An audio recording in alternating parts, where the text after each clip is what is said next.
स्वागत है आप सभी का इस वीडियो लेक्चर में। ये हमारा सी लैंग्वेज का लेक्चर नंबर 1 है। इसमें हम क्या पढ़ेंगे? तो देखिए, इसमें हम जनरली ये हमारा लेक्चर नंबर 1 है, तो इसमें हम बेसिक से स्टार्ट करेंगे सी लैंग्वेज को। इसमें हम कंप्यूटर फंडामेंटल्स देखेंगे कि कंप्यूटर हमारा क्या होता है, कितने टाइप्स के होते हैं कंप्यूटर और कंप्यूटर मतलब किस तरीके से इनपुट और क्या होता है, आउटपुट क्या होता है, उनकी प्रोसेसिंग कैसे होती है इनसाइड द कंप्यूटर। मतलब कंप्यूटर के अंतर्गत सीपीयू, रैम, रोम किस तरीके से होते हैं, इन सभी चीज़ों को हमने अच्छे से एक्सप्लेन किया हुआ है। और टाइप्स ऑफ लैंग्वेज, कितने टाइप्स के लैंग्वेज होते हैं, तो कंप्यूटर लैंग्वेजेस जैसे मशीन लैंग्वेज होता है, हमारा हाई लेवल लैंग्वेजेस होती है, लो लेवल लैंग्वेजेस होती हैं। तो इन सबको हमने अच्छे से एक्सप्लेन किया हुआ है, क्योंकि ये सभी चीज़ें एग्जाम पॉइंट ऑफ व्यू से काफ़ी मतलब कि इंपॉर्टेंट होती हैं, क्योंकि इन सभी से भी क्वेश्चंस हमारे 2 मार्क्स के, 4 मार्क्स के क्वेश्चंस तो नहीं आते हैं जनरली, लेकिन हमारे 2 मार्क्स के क्वेश्चंस यहाँ से भी बन जाते हैं। जैसे टाइप्स ऑफ ट्रांसलेटर्स क्या होते हैं, कंपाइलर क्या होता है, लोडर क्या होता है, लिंकर क्या होता है, ये छोटे-छोटे डेफिनेशंस होते हैं, तो इनको समझना थोड़ा-सा ज़रूरी हो जाता है। अगर हम इन चीज़ों को नहीं समझे रहते हैं और एग्ज़ाम में से या एग्ज़ाम में अगर ये सभी क्वेश्चंस आ जाते हैं, तो हमको थोड़ा-सा ऐसा लगता है कि हमारे पास जो हमारी जो नॉलेज थी, वो थोड़ी-सी इनकम्प्लीट रही, कंप्लीट नहीं हो पाई। क्योंकि हमने भी क्या किया था कि जो माइनर का एग्ज़ाम होता है, ये सभी चीज़ें थोड़ी-सी हमको पता नहीं था कि आएगा कि नहीं आएगा। क्योंकि प्रीवियस ईयर क्वेश्चंस भी देखा था, लेकिन उतना पता नहीं था, तो ये क्वेश्चंस छूट गए थे हमारे, जो लोडर, लिंकर, कंपाइलर के थे। पढ़ कर तो गया था, लेकिन तो ठीक है। और इसमें हम इसको कवर करेंगे। अगर आपको किसी भी चैप्टर का पीडीएफ नोट्स चाहिए, स्लाइड नोट्स चाहिए और अगर आपको माइंड मैप चाहिए, तो लिंक उसका डिस्क्रिप्शन में है, वहाँ से आप जा कर के उसको डाउनलोड कर सकते हैं। बाकी अब हम चलते हैं आगे, उसको पढ़ेंगे, तो देखेंगे कंप्लीटली। बेसिक से स्टार्ट कर रहे हैं सी लैंग्वेज को। सी लैंग्वेज को अभी हम क्या कर रहे हैं, सी लैंग्वेज को अभी मूव मूव नहीं किए हैं। ये हमारा कंप्यूटर्स फंडामेंटल्स है। इसमें हम जनरली उन सभी बेसिक टॉपिक को देखेंगे जो अभी सी लैंग्वेज से रिलेटेड नहीं है। अभी हम इसमें कंप्यूटर से रिलेटेड सारी चीज़ें देखेंगे। उसके बाद हम आगे चलेंगे सी लैंग्वेज पर, उसके बाद देखेंगे सी लैंग्वेज की डेवलपमेंट कैसे हुई, मतलब वो कैसे-कैसे आगे बढ़ी। फिर बी लैंग्वेज, फिर सी लैंग्वेज, फिर आगे कैसे-कैसे गई। क्लियर है? तो इसमें हम कंप्यूटर फंडामेंटल्स से देखेंगे। तो चलिए अब हम चलते हैं अपने वीडियो को आगे लेक्चर को स्टार्ट करेंगे। और देखेंगे कि फ्लो चार्ट्स क्या होता है और सूडो कोड। तो चलिए हम जल्दी-जल्दी आज के टास्क को कंप्लीट करते हैं। तो इस चैप्टर में हम क्या-क्या कवर करेंगे, कंप्यूटर्स फंडामेंटल्स को हम डिटेल में समझेंगे और प्रोग्रामिंग फंडामेंटल्स में हम समझेंगे कि हम प्रोग्रामिंग किसे कहते हैं और हम समझेंगे कि एल्गोरिदम क्या होता है और फ्लो चार्ट्स क्या होते हैं और टाइप्स ऑफ लैंग्वेजेस क्या होती हैं, कितने टाइप्स के लैंग्वेजेस होते हैं और इन लैंग्वेजेस को अ, ट्रांसलेट करने के लिए ही हम यूज़ करते हैं ट्रांसलेटर्स। तो हम देखेंगे टाइप्स ऑफ ट्रांसलेटर्स क्या होते हैं। आज का ये लेक्चर पूरी तरीके से थ्योरी बेस होने वाला है। इसमें हम न्यूमेरिकल नहीं करेंगे। न्यूमेरिकल हम स्टार्ट करेंगे अगले लेक्चर से। थोड़े इजी लेवल प्रॉब्लम सॉल्व करेंगे, उसके बाद धीरे-धीरे हम उसे इंक्रीज़ करेंगे लेवल अपना। तो चलिए आज देखते हैं कि हम क्या-क्या कवर करने वाले हैं। तो स्टार्ट करते हैं अपना। देखिए, कंप्यूटर क्या होता है? तो सिंपल सा भाषा में समझते हैं कि कंप्यूटर करता क्या है? उसी के बेस पे हम बोलेंगे ना कि ये कंप्यूटर है। तो कंप्यूटर एक इलेक्ट्रॉनिक डिवाइस है, क्योंकि डिवाइस तो सभी हैं। जो कुछ इनपुट लेता है, उसके अंदर वो प्रोसेस करता है, कुछ भी प्रोसेस करता है उसे हमें नहीं पता और वो कुछ हमें आउटपुट देता है। और उनको कुछ इनपुट देने के लिए कुछ हमारे पास डिवाइसेस होती हैं, जिससे हम कंप्यूटर को इनपुट देते हैं और आउटपुट को दिखाने के लिए भी कंप्यूटर्स के पास कुछ डिवाइसेस होती हैं, जो हमें कुछ-कुछ उसका आउटपुट शो हो रहा होता है। यही पूरा सिस्टम मिल कर के हम इसे कंप्यूटर्स बोलते हैं। तो चलिए देखते हैं कि कंप्यूटर्स क्या है। तो कंप्यूटर एक इलेक्ट्रॉनिक डिवाइसेस है, जो कुछ डाटा को एक्सेप्ट करता है और उसमें कुछ प्रोसेसेस अपना जो भी करता है और उससे कुछ मीनिंगफुल आउटपुट देता है। तो उसे हम कहते हैं कि वो कंप्यूटर है। तो इसमें देख लेते हैं फ्लो चार्ट में क्या है। तो इसमें कुछ इनपुट डिवाइसेस हैं। इनपुट डिवाइसेस में हम किसके थ्रू हम उसमें डाटा इनपुट देते हैं। तो एक हमारा कीबोर्ड हो गया, कीबोर्ड के थ्रू हम टाइप करके देते हैं डाटा को और माउस हो गया, माउस के थ्रू हम जो उसमें पॉइंटर्स होता है उसके थ्रू हम उसमें हम डाटा को सेंड करते हैं और अदर इनपुट डिवाइसेस भी हो सकती हैं, मतलब और भी चीज़ें हो सकती हैं। और हम देखते हैं कि आउटपुट के लिए क्या-क्या होती हैं। आउटपुट के लिए मॉनिटर होता है, जिस पे हमें उस स्क्रीन पे कुछ-कुछ चीज़ें शो हो रही होती हैं, तो हमारा हो गया। और प्रिंटर हो गया, जो प्रिंटिंग मशीन होती है, स्पीकर हो गया और अदर आउटपुट डिवाइसेस भी हो सकती है, इतना है इसमें। और इसके अंदर हम समझते हैं कि सीपीयू मेन ब्रेन तो यही है जो अंदर प्रोसेसिंग करता है। क्योंकि देखिए आउटपुट कैसे निकलता है, पहले हम इनपुट करते हैं, फिर अंदर प्रोसेसिंग होता है, फिर उसके बाद वो आउटपुट आता है। तो हम यहाँ करते हैं इनपुट, यहाँ पर ये होता है प्रोसेसिंग, और यहाँ पर हमें मिलता है ये आउटपुट। अब हम देखते हैं सीपीयू। सीपीयू क्या होता है? सेंट्रल प्रोसेसिंग यूनिट होता है, इसका फुल नेम है। और इसमें होता है एएलयू, जो पूरी तरीके से कैलकुलेटर के तरह कार्य करता है। मतलब जो भी कैलकुलेशन वाली चीज़ें होती हैं वो सीपीयू के इस पार्ट में होती हैं। और सीयू कंट्रोल यूनिट क्या करता है? पूरी चीज़ों को ये कंट्रोल किए रहता है। देखिए, जो भी डाटा आता है हमारे, पहले जो भी डाटा आता है वो रैम में आता है। रैम रोम के बारे में हम आगे अभी इसमें देखेंगे, मेमोरी यूनिट में हम आगे ही अभी हम इसके बारे में फुली डिस्कशन किए हुए हैं। तो अभी हमें इस इतना पता लग गया है कि कंप्यूटर क्या होता है, कुछ-कुछ चीज़ें हम इनपुट करते हैं और वो कुछ-कुछ चीज़ें प्रोसेसिंग करके हमें ये आउटपुट दे रहा होता है। अब हम आगे चलते हैं, इसे भी अब डिटेल में देखेंगे कि इनपुट डिवाइसेस क्या होती हैं। बाकी ये छोटी-छोटी चीज़ें हैं जो कभी एग्ज़ाम में पूछ ली जाती हैं कि इसका डेफ़िनेशन क्या होता है, बाकी तो हम इसे डिटेल में देखेंगे।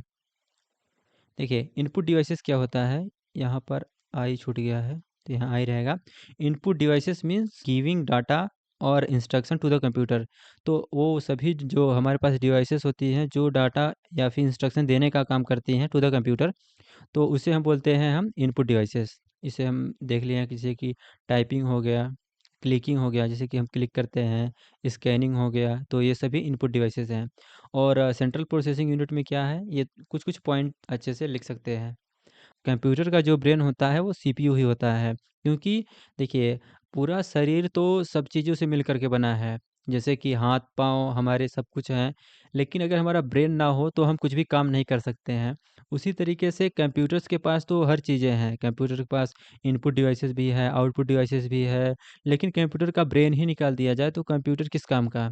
तो जो लॉजिकल पार्ट होता है वो सीपीयू ही होता है, इसलिए हम इसे ब्रेन कहते हैं बस।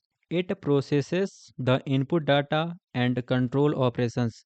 तो जो डाटा का होता है वो प्रोसेसिंग करता है, और ये दो प्रकार का यूनिट रखता है, तो एएलयू होता है और ये कंट्रोल यूनिट। इसे हम देख चुके हैं। अब हम आगे चलते हैं आउटपुट डिवाइसेस पे। देखिए, आउटपुट डिवाइसेस भी हम अच्छे से देख ही चुके हैं क्या होते हैं, कि जो कंप्यूटर का जो भी आउटपुट देना चाहता है वो रिजल्ट शो करते हैं, तो आउटपुट डिवाइसेस होती हैं।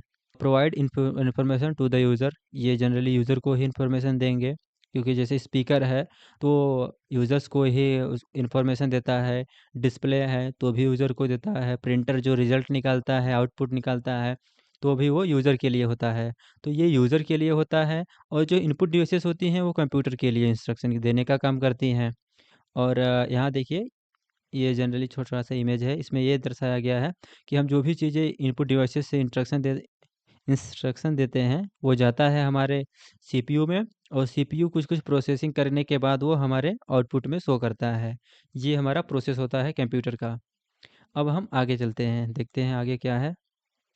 अब देखते हैं कि स्टोरेज। देखिए, जो भी हमारे पास कंप्यूटर होता है, वो इनपुट और आउटपुट देने के अलावा एक काम और करता है, वो स्टोर भी करता है डाटा को। तो स्टोर करने के लिए स्टोरेज होना चाहिए, उसके पास मेमोरी होती है। मेमोरी के को हम थोड़ा-सा आगे देखेंगे, अभी देखते हैं ये स्टोरेज क्या होता है। देखिए, स्टोरेज क्या होता है, डाटा को सेव करने के लिए प्रोग्रामिंग इन कंप्यूटर। देखिए, और देखिए, इसमें कुछ-कुछ डाटा हम टेम्परेरी रखते हैं, कुछ-कुछ हम रखते हैं परमानेंट होती है डाटा, इसके अंदर हम सेव कर सकते हैं। तो जो स्टोरेज होती है, स्टोरेज में हम परमानेंटली और टेम्परेरी दोनों टाइप से डाटा रख सकते हैं। और इसके बाद जो हमारे पास रैम होता है और रोम होता है, क्योंकि हमारे कंप्यूटर्स के अंदर रैम भी होता है और रोम भी होता है। तो रैम जो होता है ये टेम्परेरी डाटा को स्टोर करता है। जैसे ही हम अपना लैपटॉप या फिर कंप्यूटर को जैसे ही ऑफ करते हैं, ये हमारा रैम का सारा डाटा डिलीट हो जाता है, ये टेम्परेरी होता है। और रोम का क्या होता है, ये परमानेंटली होता है, ये कभी डिलीट ही नहीं होता है। इसका नाम ही है रीड ओनली मेमोरी। इसे आप केवल रीड कर सकते हैं, इसे दोबारा आप चेंज नहीं कर सकते डाटा को। ये परमानेंट इसमें स्टोर रहता है। पहले हम देखते हैं स्टोरेज क्या होता है। देखिए, स्टोरेज जनरली हमारे पास पेन ड्राइव होता है, जो एक पेन ड्राइव इस टाइप से कुछ होता है, यहाँ पर ऐसे लगा रहता है, इसमें ये लगाने वाला होता है। तो ये पेन ड्राइव हो गया, इतनी छोटी सी रहती है। पेन ड्राइव हो गया, हार्ड डिस्क हो गया, यहाँ पर इमेज आपको शो हो रहा है, हमने लगा रखा है। तो ये सभी क्या होती है, स्टोरेज होती है। स्टोरेज डाटा को सेव करने के लिए किया जाता है और इसमें ये परमानेंटली और टेम्परेरी दोनों टाइप्स होता है। इसमें क्या कर सकते हैं आप, डाटा को आप चाहें तो सेव कर लिए और जब मन हुआ तो इसमें से आप डाटा को डिलीट भी कर देते हैं। तो आप इसे सेव और डिलीट दोनों भी कर सकते हैं। तो अब आगे चलते हैं, हम देखते हैं मेमोरी। देखिए, मेमोरी हमारे पास 2 टाइप्स की होती है। पहला हो गया रैम, दूसरा है रोम। तो रैम क्या होता है कि ये रैंडम एक्सेस मेमोरी है। रैंडम एक्सेस मेमोरी ये टेम्परेरी होता है। इसमें अब डाटा जैसे ही कंप्यूटर ऑन है, तो देखिए रैम का यूज़ कब-कब हो रहा होता है, जैसे ही आप वीडियो एडिटिंग करते हैं, तो वीडियो एडिटिंग में हम रैम, जिस कंप्यूटर का ज़्यादा रैम होता है, तो वहाँ पर वो कंप्यूटर अच्छा वर्क करता है। क्यों? क्योंकि जैसे ही कंप्यूटर ऑन रहता है, तो वो ऑन रहने पे वो रैम का यूज़ करता है, क्योंकि डाटा को हमें स्टोर तो करना नहीं है। आप जितने भी जैसे भी टैब खोले हैं, आप अपने कंप्यूटर में टैब खोले हैं, नया टैब खुला हुआ है, तो अब जैसे ही कंप्यूटर को ऑफ करते हैं, तो वो डाटा सारी की सारी डिलीट हो जाती है, आपकी टैब सारे बंद हो जाते हैं। तो वो जो स्टोर रहती हैं, वो हमारी रहती हैं रैम में। तो ये हमारी कुछ रैम्स दिख रही हैं, ये हमारे रैम हैं। अब देखते हैं कि रोम। रोम क्या है? Read only memory. इसका नाम ही है रीड ओनली। ये परमानेंट होती है, नॉन वोलेटाइल होती है। तो इसमें क्या होता है कि आप डाटा को कभी भी इसमें से अगर आप सेव कर दिए, तो इसमें आप कभी डिलीट नहीं कर सकते हैं। केवल और केवल आपको रीड करना है, तो रीड ओनली मेमोरी नाम ही है। इसमें देख लेते हैं डिफरेंस क्या होता है। और देखिए, डिफरेंस इसके आगे भी और थोड़ा-सा अच्छा चार्ट में है, तो उसमें हम देखते हैं। ये है हमारा फीचर और ये है रैम, ये है रोम और ये है हमारा हार्ड डिस्क या फिर स्टोरेज। देखिए टाइप्स क्या हैं ये प्राइमरी मेमोरी होती है, ये भी प्राइमरी मेमोरी है और ये सेकेंडरी मेमोरी होती है। और नेचर क्या होता है, ये तो टेम्परेरी है, हमने बात किया, और ये परमानेंट है, ये भी परमानेंट ही रहता है। अगर आप चाहें तो रीड भी कर सकते हैं, चाहे तो आप राइट भी कर सकते हैं इसमें, लेकिन ये रहता परमानेंट में ही है। और स्पीड क्या होता है, तो इसका वेरी फास्ट होता है क्योंकि ये जल्दी-जल्दी स्टोर कर लेता है और ये भी फास्ट ही होता है, ये थोड़ा ज़्यादा फास्ट होता है। और ये स्लोअर देन रैम, ये रैम से थोड़ा स्लो होता है क्योंकि ये हार्ड डिस्क है। और इसमें डाटा लॉस, तो इसमें data loss yes, power of होने के बाद डाटा लॉस हो जाता है, इन दोनों में नहीं होता है। और यूजेस क्या होती है प्रोग्राम को रन करने के लिए, जैसे प्रोग्राम आप रन कर रहे हैं, तो वहाँ पर रैम का यूज़ हो रहा है। जितना अच्छा रैम होगा आपका, उतना ज़्यादा प्रोग्राम अच्छे से रन हो पाएगा। जैसे बड़ी-बड़ी हमारी जो फाइल्स होती हैं, जो बड़े-बड़े प्रोग्राम्स होते हैं, अगर हम अच्छे प्रोजेक्ट पे वर्क कर रहे हैं, तो सभी प्रोग्राम को रन करने के लिए जिस चीज़ का यूज़ होता है, तो वो रैम होता है। अगर आप वीडियो एडिटिंग कर रहे हैं, तो भी रैम का ही यूज़ होगा। यहाँ पर रोम का कोई मतलब नहीं होता है, रैम अच्छा होना चाहिए आपके कंप्यूटर, लैपटॉप का। तो यहाँ पर फ़ाइल को स्टोर करने के लिए सॉफ्टवेयर, इसमें तो कुछ भी चीज़ें आप स्टोर कर सकते हैं। कुछ हार्ड डिस्क इस टाइप से होता है, आपने देखा ही है इमेज में। और यहाँ पर है मॉडिफाइंग डाटा, तो यहाँ पर देखिए मॉडिफाइड डाटा, तो आप इसे रीड और राइट दोनों कर सकते हैं इसमें। और मोस्टली रीड, इसमें आप नो चेंज, चेंज बिल्कुल भी नहीं कर सकते हैं, ओनली रीड कर सकते हैं। इसमें भी रीड और राइट दोनों कर सकते हैं। एग्जाम्पल क्या है, BIOS है इसका, चिप होती है। और इसका तो हार्ड डिस्क हो गया, SSD हो गया और पेन ड्राइव। अब आगे देखते हैं हम, ये है हमारे प्रोग्रामिंग फंडामेंटल्स। प्रोग्रामिंग फंडामेंटल्स में हम क्या कहते हैं, प्रोग्रामिंग क्या होती है देखते हैं। देखिए, प्रोग्रामिंग होती है जब हम कंप्यूटर्स को कुछ-कुछ जब हम इंस्ट्रक्शन देते हैं कि ये हमारा एक्शन परफॉर्म करो, तो ये हमारी प्रोग्रामिंग होती है। देखिए यहाँ पे है writing instruction for computer to performing a task. तो जब हम किसी टास्क को परफॉर्म करने के लिए कंप्यूटर को इंस्ट्रक्शन देते हैं, तो वहाँ पर हमारा होता है ये कि हम प्रोग्रामिंग कर रहे हैं। ये बात क्लियर हो गई है। अब देखते हैं कि एल्गोरिदम। देखिए, एल्गोरिदम क्या होता है, एल्गोरिदम समझना बहुत ज़रूरी है क्योंकि ये आगे भी आपको काम आने वाला है। देखिए, एल्गोरिदम क्या होता है, क्योंकि अगर आप जब सी लैंग्वेज पढ़ रहे हैं, जब आप DSA करेंगे, तो इसके नाम में ही आता है डेटा स्ट्रक्चर एंड एल्गोरिदम। तो एल्गोरिदम होता क्या है? देखिए, जब आपको कोई प्रॉब्लम दिया जाता है, बहुत बड़े प्रॉब्लम हो चाहे छोटे प्रॉब्लम हो, जब आप प्रॉब्लम दिया जाता है, तो जब उन प्रॉब्लम को हम ब्रेक करते हैं और ब्रेक करके हम स्टेप बाय स्टेप कुछ-कुछ सॉल्यूशन निकाल रहे होते हैं। चाहे वो सॉल्यूशन 4-5 लाइनों में आता है, चाहे 6 लाइन में, जितनी भी लाइन में आए, उन प्रॉब्लम को जब हम सॉल्व करते हैं, तो उसे जब हम स्टेप बाय स्टेप प्रॉब्लम को सॉल्व कर रहे होते हैं, तो यही होता है कि हमारा एल्गोरिदम। एल्गोरिदम मतलब होता है, ऐसे समझिए कि जैसे हम रसोई में घर में खाना बनाते हैं, तो उनका कुछ-कुछ हम एल्गोरिदम फ़ॉलो करते हैं। जैसे कि मान लेते हैं कि कुछ चीज़ें हमें बनाने के लिए दे दें, जैसे हम दे देते हैं मैगी बनाने के लिए, 2 लोगों को दे दें, दोनों को सेम सामान दें और उस दोनों को बोल दें कि सेम हमें भाई मैगी बना कर के दे दो। तो दोनों बनाएँगी, कुछ का एल्गोरिदम बहुत अच्छा होगा, जो अच्छा मैगी बना पाएगा, कुछ का एल्गोरिदम अच्छा नहीं होगा और वो अच्छा मैगी नहीं बना पाएगा। दोनों बना लेंगे, लेकिन एक का टेस्टी होगा, एक का टेस्टी नहीं होगा। तो एल्गोरिदम वही होता है कि हम किस तरीके से स्टेप बाय स्टेप हम उस काम को कर रहे हैं और जितना ज़्यादा स्टेप अच्छा रहेगा हमारा, उतना ज़्यादा एल्गोरिदम हमारा अच्छा वर्क करेगा। तो एल्गोरिदम आप पर डिपेंड करता है कि आप किस तरीके से उस प्रॉब्लम को सॉल्व कर रहे हैं। तो वो एल्गो यही होता है हमारा एल्गोरिदम कि हम किसी प्रॉब्लम को किस तरीके से स्टेप बाय स्टेप हम उसको सॉल्व कर रहे हैं। वही सॉल्व करने का जो प्रोसेस होता है, वही हमारा एल्गोरिदम कहलाता है कि हमने इस तरीके से इस प्रॉब्लम को सॉल्व किया। तो देखिए एल्गोरिदम क्या होता है, तो step by step solution of a problem, तो उसे हम बोलते हैं कि ये हमारा एल्गोरिदम है। जैसे यहाँ पर दिया गया है ऐड 2 नंबर्स, अगर हम 2 नंबर्स को ऐड करना चाह रहे हैं, तो हमारा एल्गोरिदम क्या होने वाला है? तो पहले दिमाग में आएगा कि हम 2 नंबर्स को ऐड कर रहे हैं, तो पहले हम यूज़र से 2 नंबर्स को ले लें। तो हमने यूज़र से 2 नंबर को लिया, इनपुट कराया हमने ए और बी, मान लेते हैं 2 नंबर से हैं। उनको हमने क्या किया, सम किया दोनों को और हमने सम करके उसे प्रिंट कर दिया सम को। तो ये हमारा एल्गोरिदम हो गया। ये तो सिंपल सा एल्गोरिदम है। जब बड़े सवाल आते हैं, तो उनमें हम एल्गोरिदम किसी का डिफरेंट भी हो सकता है। इसमें हम डिफरेंट क्या ही करेंगे, पहले दोनों से इनपुट लेंगे, उनका सम निकालेंगे, फिर उसे वापस कर देंगे। यही करेंगे जनरली। तो यही हमारा एल्गोरिदम होता है। इसमें हम बेसिक डेफिनेशन समझने वाले हैं और इसे आगे हम एक्सप्लेन करेंगे, डिटेल्स में जाएँगे। यहाँ तो केवल और केवल इतना समझिए कि ये एल्गोरिदम क्या होता है। आगे समझते हैं अब। अब आगे देखते हैं हम फ्लो चार्ट। देखिए, फ्लो चार्ट एक ग्राफ़िकल रिप्रेजेंटेशन होता है। जैसे कि हमने 2 नंबर्स को ऐड किया, तो वहाँ पर हम उसको ग्राफ़िकली रिप्रेजेंट कैसे करेंगे कि हमने 2 नंबर्स को इनपुट कराया, किस तरीके से वहाँ पर इनपुट आया, फिर वहाँ पर हम आउटपुट आया। तो जब हम उसे ग्राफ़िकली रिप्रेजेंट करते हैं, तो उसे बोलते हैं हम फ्लो चार्ट। देखिए, फ्लो चार्ट में एक बेसिक हमारा स्टैंडर्ड पैटर्न होता है कि हम जो ये ओवल है, ओवल से हम स्टार्ट करेंगे और ओवल से ही एंड करेंगे।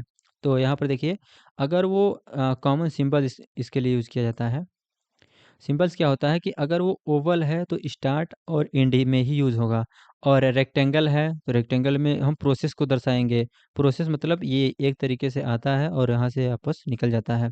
तो इसे हम प्रोसेस के लिए यूज़ करेंगे रेक्टेंगल का, और डायमंड का यूज़ करेंगे हम डिसीजन के लिए कि अगर यस हुआ तो इधर जाएंगे, अगर नो हुआ तो इधर आएंगे। तो ये हुआ हमारा बेसिक फ्लो चार्ट। देखिए, यहाँ पर हम समझते हैं कि फ्लो चार्ट होता क्या है। हम किसी प्रॉब्लम के लिए फ्लो चार्ट हम इसके अगले लेक्चर में डिज़ाइन करेंगे।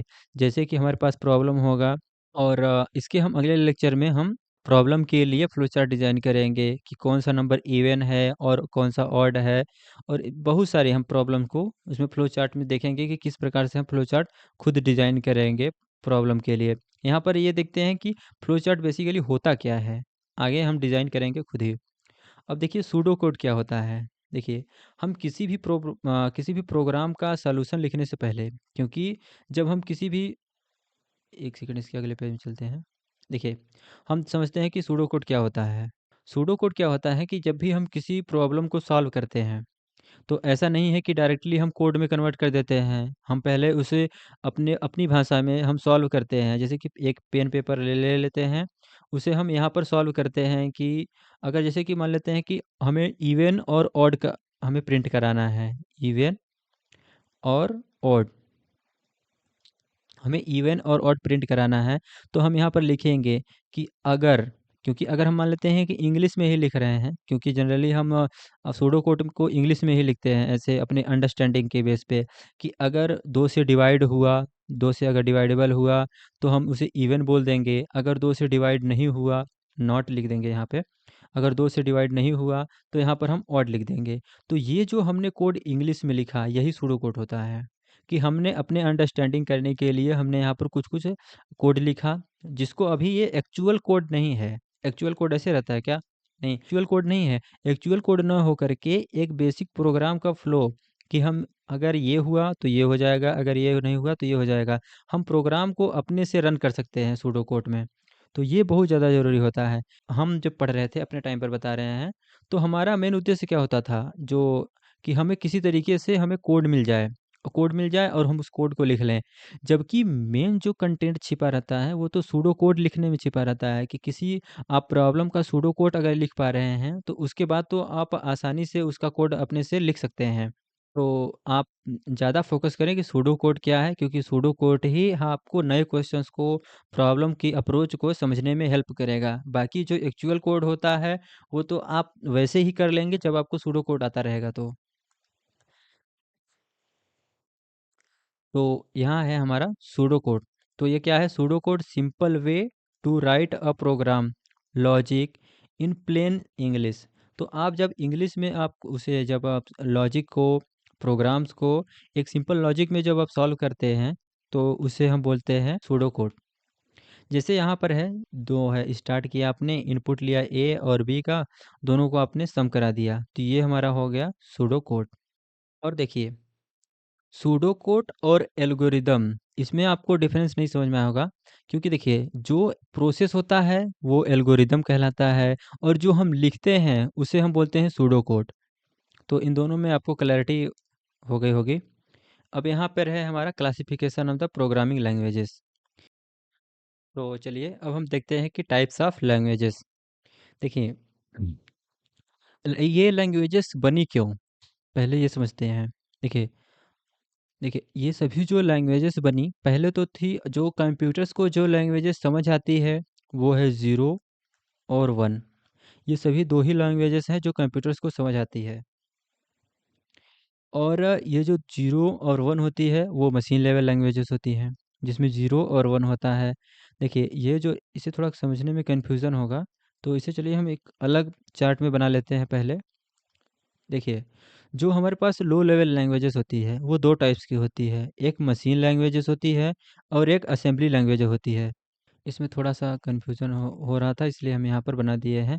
देखिए, इसे जो मशीन लैंग्वेजेस होती है उसे हम बोलते हैं फर्स्ट जनरेशन लैंग्वेजेस, और वो असेंबली लैंग्वेजेस होती है जो वो सेकंड जनरेशन की होती है। देखिए, मशीन लेवल लैंग्वेजेस जो होती है इसमें ज़ीरो और वन होता है, और जो असेंबली लैंग्वेज होता है इसका थोड़ा-सा अपग्रेड वर्ज़न होता है, क्योंकि इसमें हम सिम्बल्स का यूज़ करते हैं। आगे हम इसे डिटेल में देखेंगे। बस इतना समझ लेते हैं कि लो लैंग्वेजेस 2 टाइप्स की होती है, एक मशीन लेवल लैंग्वेजेस और एक असेंबली लैंग्वेजेस। और यहाँ पर है हाई लेवल लैंग्वेजेस में क्या होता है, एक ऑब्जेक्ट ओरिएंटेड लैंग्वेजेस है, इसे 4th जनरेशन बोलते हैं। एक इम्पेरेटिव, फंक्शनल और डिक्लेरेटिव, इसे हम बोलते हैं 3rd जनरेशन की लैंग्वेजेस है। अब इसमें हम अच्छे समझ सकते हैं। देखिए, लो लेवल लैंग्वेजेस क्या होती है, फर्स्ट है हमारा मशीन लैंग्वेजेस, दूसरा है हमारा असेंबली लैंग्वेजेस। और ये हाई लेवल लैंग्वेजेस क्या है, ये हमारा ऑब्जेक्ट ओरिएंटेड है, इम्पेरेटिव है, और ये हमारा है फंक्शनल, और चौथा है हमारा डिक्लेरेटिव। इनको बोलते हैं हम 3rd जनरेशन, ये हमारा है 4th जनरेशन लैंग्वेजेस। ये टाइप्स ऑफ लैंग्वेजेस है। अब देखिए, हमने क्या किया, जो कंप्यूटर जो लैंग्वेजेस समझता था वो था ज़ीरो वन, और हमने अपने आप को समझने के लिए इसे अपग्रेड करते गए, टोटली ला दिए इंग्लिश बेस, कि मतलब हम ह्यूमन को, काफ़ी ह्यूमन के करीब है ये हाई लेवल लैंग्वेजेस में। इसमें हमारी सी लैंग्वेजेस और सी प्लस प्लस, जावा, और काफ़ी हद तक जावा स्क्रिप्ट आती है। तो ये सभी जो लैंग्वेजेस है ये ह्यूमन के काफ़ी करीब है। तो अब यहाँ पर तो हम अपने अनुसार तो इसको बना लिए, लेकिन कंप्यूटर अभी इसे समझ नहीं पाएगा। अब कंप्यूटर को समझाने के लिए अब हम यहाँ पर यूज़ करेंगे ट्रांसलेटर का। तो यहीं से शुरुआत होती है ट्रांसलेटर की। तो चलिए पहले हम लैंग्वेजेस को थोड़ा और डिटेल में समझते हैं, उसके बाद हम चलेंगे ट्रांसलेटर पे। अब देखिए, लैंग्वेजेस क्या है, लो लेवल लैंग्वेजेस क्या है, close to the hardware, hardware के काफ़ी करीब है। देखिए, यहाँ पर है हमारा machine level languages close to the hardware. अब देखिए, मशीन लेवल लैंग्वेजेस क्या है, ये पहला है मशीन लेवल लैंग्वेजेस, दूसरा है हमारा असेंबली लैंग्वेजेस।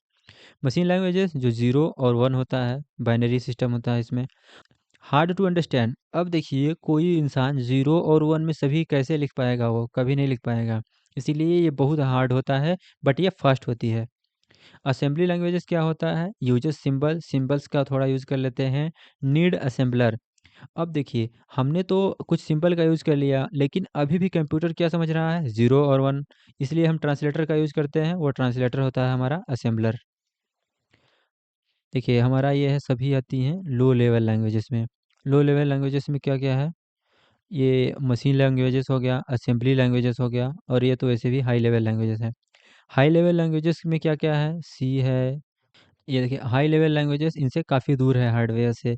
और देखिए हम हाई लेवल लैंग्वेजेस से असेंबली लैंग्वेजेस में आएँगे, असेंबली लैंग्वेजेस से हम जाएँगे मशीन लैंग्वेजेस में, मशीन लैंग्वेजेस से तब जा कर के हमारे कंप्यूटर को कुछ हम समझ पाएँगे। तो चलिए अब हम आगे समझते हैं हाई लेवल लैंग्वेजेस। देखिए, जो हाई लेवल लैंग्वेजेस होता है ईज़ी टू रीड, आप अच्छे से रीड कर सकते हैं उनके प्रोग्राम को, बस आपको थोड़ी बहुत ही पढ़ने की ज़रूरत होती है। बट आप सोचिए कि जिस दिन आपको बोल दिया जाता है कि आपको मशीन लेवल लैंग्वेजेस करनी है, भाई साहब पूरा का पूरा एकदम हार्ड रहता है, पूरा पढ़ ही नहीं पाते, सारा जीवन बीत जाता है उसको हम समझते-समझते कि है क्या वो। बाकी देखते हैं अपना हम पढ़ रहे हैं हाई लेवल लैंग्वेजेस, तो इसमें हम समझते हैं जावा है, ये है। अब देखिए यहाँ पर है कि कंप्यूटर को समझ कैसे आता है। देखिए, हाई लेवल लैंग्वेजेस यहाँ से है।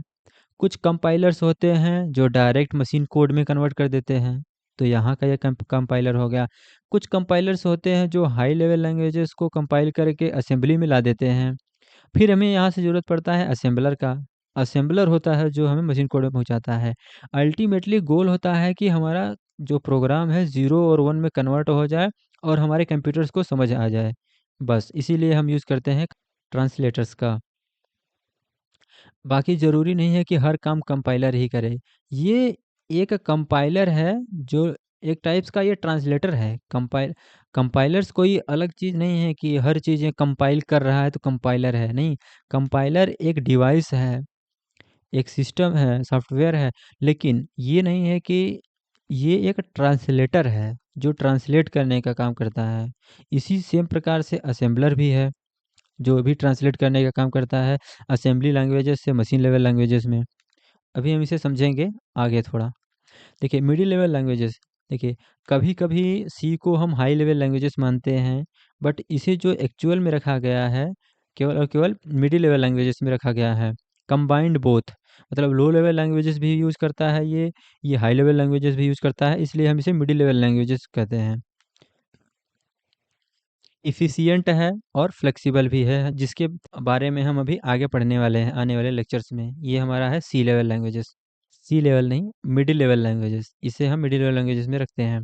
अब हम आगे चलते हैं, देखते हैं ये कंपैरिजन टेबल है। ये जो मशीन लेवल लैंग्वेजेस है ये काफ़ी हार्ड है और फास्ट है, हमने बताया ना, हार्ड है बट फास्ट है। फास्ट क्यों है? क्योंकि इसका कोई कंपाइलर नहीं है कि वो कंपाइल करेगा, कोई ट्रांसलेटर नहीं है, डायरेक्ट है, कोड किया, कंप्यूटर समझ गया, बाइनरी सिस्टम में आता है ये। और असेंबलर मीडियम है, मीडियम इन द सेंस कि ये एडवांस, थोड़ा सा एडवांस वर्जन है मशीन सिस्टम का। ये फास्ट है, ये भी फास्ट है। और ये हाई लेवल लैंग्वेजेस क्या है, काफ़ी इजी है, मनुष्य इसको आसानी से समझ सकता है, कोड कर सकता है, कोई प्रॉब्लम नहीं है, बहुत ज़्यादा दिन नहीं लगता है। अगर आप स्लो लर्नर हैं तो ही ज़्यादा दिन लग सकता है कि आप एक साल में एक लैंग्वेज सीख रहे हैं। ये मॉडरेट है, इसकी स्पीड मॉडरेट है, इसमें सी, जावा यही सब आते हैं। अब हम आगे चलते हैं। ट्रांसलेटर्स जो ट्रांसलेट करते हैं, यही तो हुआ ट्रांसलेटर, मतलब जो लैंग्वेजेस को ट्रांसलेट करते हैं। तो अब समझते हैं कि हम कंपाइलर्स क्या होते हैं, कंपाइलर्स क्या काम करते हैं। तो कंपाइलर क्या होता है, देखिए कंपाइलर और इंटरप्रेटर, इनमें काफ़ी ज़्यादा यूनिवर्सिटीज़ में अगर आप हैं, चाहे तो कॉलेज में हैं, तो इनमें थोड़ा डिफरेंस पूछा जाता है, क्योंकि हमारे टाइम पर हमें 2 बार ये वाइवा में प्रश्न आया हुआ था कि कंपाइलर्स और इंटरप्रेटर में क्या डिफरेंस होता है। तो देखिए कंपाइलर्स में क्या होता है कि कोड को ये कंपाइलर एक ही बार में ये मशीन कोड में कन्वर्ट कर देता है, कि मतलब प्रोग्राम को एक साथ ये कन्वर्ट करने की कोशिश करता है। जबकि जो इंटरप्रेटर होता है ये लाइन बाय लाइन एग्जीक्यूट करता है, और line by line execute direct ये आउटपुट दे देता है, जबकि ये कन्वर्ट कर देता है हमारे मशीन कोड में। मशीन कोड से के बाद हमारा आउटपुट जाता है, और इंटरप्रेटर होता है डायरेक्ट आउटपुट देता है। तो इनमें क्या सुविधा होती है कि जो ये कंपाइलर होता है, कंपाइलर पूरे प्रोग्राम को एक साथ रन कर रहा है, तो कंपाइलर में ये दिक्कत आती है कि एरर थोड़ा बाद में पता चलता है, क्योंकि जब तक वो पूरे प्रोग्राम को को एग्जीक्यूट नहीं करता है तब तक वो पता ही नहीं चलेगा कि एरर है कहाँ पे। लेकिन इंटरप्रेटर में अगर मान लेते हैं पहली लाइन में अगर थोड़ा हमारा एरर है प्रोग्राम में, तो तुरंत पता चल जाता है इंटरप्रेटर से कि एरर यहीं पर आया हुआ है। तो ये होता है हमारा इंटरप्रेटर। यहाँ पर हमारा होता है कंपाइलर। ये कन्वर्ट करता है मशीन कोड में, ये डायरेक्ट करता है आउटपुट। इतना बात क्लियर हो गई है। अब थोड़ा डेफिनेशन देख लेते हैं। Convert entire program into the machine code at once, मतलब एक बार में ही ये कन्वर्ट कर देता है। और फास्टर एग्जीक्यूशन आफ्टर कंपाइलेशन ये है। और यहाँ पर हम सी कंपाइलर का, तो जब हम सी लैंग्वेज पढ़ेंगे तो वहाँ पर हमारे जो प्रोग्राम को मशीन कोड में कन्वर्ट करेगा वो सी कंपाइलर होगा। बेसिक सा बात है। और इंटरप्रेटर क्या होता है? Translate and execute code line by line, ये लाइन बाय लाइन एग्जीक्यूट करता है। Stop on an error is found, जब ये स्टॉप हो जाएगा, जब कोई भी हमारे पास एरर आ जाएगा तो ये स्टॉप हो जाता है। अब हम आगे चलते हैं, देखते हैं कि और ट्रांसलेटर कौन कौन से हैं हमारे पास भाई। ये है हमारे पास असेंबलर। असेंबलर क्या करता है? हमने देख ही लिया कि ये डायरेक्ट असेंबली लैंग्वेजेस को डायरेक्ट कर देता है, मशीन कोड में कन्वर्ट कर देता है ये। और लो लेवल इंस्ट्रक्शन में ये वर्क करता है। डायरेक्ट असेंबली लैंग्वेजेस को कर देता है ये मशीन कोड में, इसे हमने समझ लिया है। अब देखिए कि ये हमारा है कोड। कोड कुछ इसी प्रकार से हमारे पास प्रोग्राम हमारा होता है। और हम इसमें करते हैं हम इनपुट। तो हमारे पास ट्रांसलेटर होते हैं, चाहे वो ट्रांसलेटर हो, कंपाइलर हो। एक सेकंड, पेन चेंज करते हैं। देखिए, चाहे वो हमारे पास, हाँ, चाहे वो कंपाइलर हो, चाहे इंटरप्रेटर हो, चाहे असेंबलर हो, ये सभी क्या करते हैं? ये लो लेवल लैंग्वेजेस में कन्वर्ट करते हैं। ये लो लैंग्वेजेस में 0 1 0 1 0 1 0 1 में कन्वर्ट कर देते हैं, जिससे जा करके हमारा कंप्यूटर अंडरस्टैंडिंग करता है, उसके बाद हमें ये आउटपुट दे देता है। और बाकी जो ये यहाँ पर आउटपुट लिखा हुआ है, ये ट्रांसलेटर क्या आउटपुट देते हैं? Translator low level language program हमें ट्रांसलेट करके देते हैं। हमें डायरेक्ट हाई लेवल लैंग्वेजेस से ये लो लेवल में कन्वर्ट कर देते हैं प्रोग्राम में, ताकि कंप्यूटर की अंडरस्टैंडिंग अच्छी हो सके और वो हमें कुछ कुछ आउटपुट दे पाए। अब चलते हैं हम प्री प्रोसीजर। देखिए, प्री प्रोसीजर में हमने 3 स्टार किया है कि थोड़ा सा ये हमारे टाइम पर हमें ये थोड़ा कन्फ्यूज़न लगता था कि ये क्या है। बट देखिए, हम इसे अच्छे से समझेंगे कि ये क्या है। तो ये जो प्री प्रोसीजर होता है, ये कोड को क्लीन करने का काम करता है। जैसे कि मान लेते हैं कि ये प्रोग्राम है हमारा कंपाइल होने वाला है, कंपाइल होकर के मशीन कोड में जाने वाला है। तो इससे पहले ही कुछ प्रोसेस होता है यहाँ पर। यहाँ पर हम लिख रहे हैं क्लीन, तो ये एक है क्लीनर। तो हम क्लीनर क्यों लिख रहे हैं? जैसे कि मान लेते हैं कि हम जब कभी प्रोग्राम एक लिखते हैं, तो प्रोग्राम, ताकि कोई और प्रोग्रामर उसे समझ भी पाए, इसके लिए हम वहाँ पर कमेंट्स लिख देते हैं, कुछ-कुछ कमेंट्स लिखते हैं। और कभी यहाँ पर देखिए इंक्लूड होता है और डिफाइंड होता है, ऊपर हम लिखते नहीं हैशटैग इंक्लूड, और हम कुछ-कुछ वहाँ पर लिखे रहते हैं। तो ये सभी क्या करता है कि ये इनको लिंक करने का काम करता है और इसे रिमूव करता है कमेंट्स को। यहाँ पर देखिए कहीं लिखे होंगे, हाँ देखिए, कमेंट्स को रिमूव करना, इसी का काम होता है हमारा। हेडर्स फाइल को इंक्लूड करना, क्योंकि ये हैशटैग इंक्लूड हमने लिखा है, तो वो एक उसमें हम यूज़ करते हैं। जैसे हैशटैग इंक्लूड लिखते हैं और हैशटैग डिफाइन करते हैं, कि जैसे हम लॉन्ग लॉन्ग को कभी-कभी हम एल एल लिख देते हैं। ये लॉन्ग लॉन्ग एक डेटा टाइप है, तो हम हर बार लॉन्ग लॉन्ग ना लिख करके उसे हम डिफाइन कर देते हैं एल एल। तो इनको जब ये नहीं ऐड करेगा, तो हम पता कैसे पाएगा कि हर जगह एल एल यूज़ होने वाला ये लॉन्ग लॉन्ग है। तो इसे ये ऐड करता है और प्रोग्राम को टोटली क्लीन करता है, ताकि वो कंपाइल हो सके मशीन कोड में। तो यहाँ पर देखिए क्या है, handles derivatives like hashtag include और हैशटैग डिफाइन, ये सभी है। Run before actual code program, देखिए यहाँ पर है कि ये जो प्री प्रोसेसर है, ये जो प्री प्रोसेसर है, ये जस्ट कंपाइल होने के पहले ही यहाँ पर प्री प्रोसेसिंग हुआ। प्री प्रोसेसिंग होने के बाद ये असेंबलर यूज आता है यहाँ पर। शायद ये कंपाइल करके असेंबली लैंग्वेजेस में कन्वर्ट कर दिया है। तो यहाँ पर हमारा असेंबलर आया। फिर इसके बाद लोडर्स और लिंकर्स। ये लोडर्स और लिंकर्स क्या होते हैं? ये देखिए, ये थोड़ा सा अच्छा है कि ये असेंबली लैंग्वेज तो ठीक है, असेंबली लैंग्वेज में कन्वर्ट हो गया। असेंबली असेंबली लैंग्वेज को कन्वर्ट, असेंबली लैंग्वेजेस में तो ठीक है कि असेंबलर रहा, लेकिन ये लोडर्स और लिंकर्स क्या होते हैं? अब हम आगे इसके बारे में समझते हैं। देखिए, लिंकर्स क्या होते हैं और लोडर्स क्या होते हैं? देखिए, लिंकर्स क्या होते हैं कि अगर आप सी लैंग्वेज से थोड़ा-सा भी अगर आप जानते हैं, तो आपको पता होगा कि हम प्रिंटफ का यूज़ करते हैं प्रिंट करने के लिए। हम प्रिंटफ का यूज़ करते हैं। तो आपको पता है कि सी लैंग्वेजेज़ में प्रिंटफ का ही यूज़ क्यों किए? क्योंकि आपको तो पता नहीं है, क्योंकि ये लाइब्रेरी फ़ंक्शन है। ये सी लैंग्वेजेज़ के लाइब्रेरी से ही हमको मिलता है कि हम प्रिंटफ का यूज़ कर सकते हैं। तो वो जो ये प्रिंटफ का हमने यूज़ किया, तो जो लाइब्रेरी है तो कहीं और होगी।